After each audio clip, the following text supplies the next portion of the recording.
So we'll start, we're going to make a little tomato salsa, or just a very simple olive oil and tomato sauce to go on our snapper. These are beautiful tomatoes too. I say tomato, you say tomato. That's right. You know, our farmer Steve, he loves tomatoes. He grows great tomatoes, and some of his favorites were brought with us today. Do you know the names of these varieties?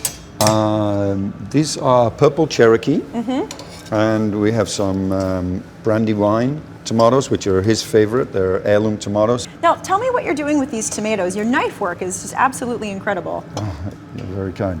So we're going to take them and we just blanch them so we could peel them.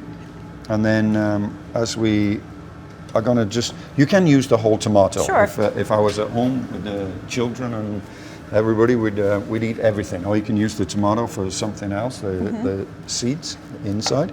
But we're just going to dice it up to mix it with a little bit of pepper, a little bit of herb, salt and pepper, and a little bit of olive oil. And then we're going to just drizzle that on the fish for the beautiful flavor. This is a very traditional French technique that you're doing, the concasse. Yeah, of course. A lot of you know, our techniques here in that we use at the hotel, at the restaurant, are European based. You know, we have nice pasta dishes, because that's a great way to use the vegetables again. Oh, sure. With us on the farm, and so you know, a lot of European techniques are used, and you know, we combine it with a little bit of American flair and a little bit of Texas. You know, we're going to add a little bit of pepper to it now. Yeah, so see, we've got some chilies here. We do. We have some baby peppers there, and then we have a little bit of spicy pepper here that adds a little bit of heat to it. If you don't like the heat, you don't have to put those in. So, I love the heat. You can make it as spicy as you want for me. Well, not make it too spicy. We don't want to overpower the fish and the flavors of the vegetables that we got there. We want to enhance it, like everything we do within... It's a real micro dice you're doing there. Yeah, we just want a little bit to be able to be mixed into that. And I love how you're really utilizing so many of the local ingredients that you have in Texas, with the Gulf snapper and the chilies, obviously. Most certainly, you know, it's very important to us that we use what we have around us, you know, and I think being an organic farm is important to us, and that is also in the way that we resource things. Those farm fresh eggs make such a difference in your cooking. Oh, most certainly. The flavors are amazing.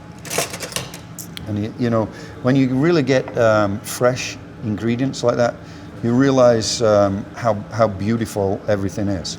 Very true, and you have to do so much less to make their food taste great when you work with great ingredients. Exactly, and that's you know, here is the same principle on this dish that we're putting together today. We're just going to add a little bit of salt to that.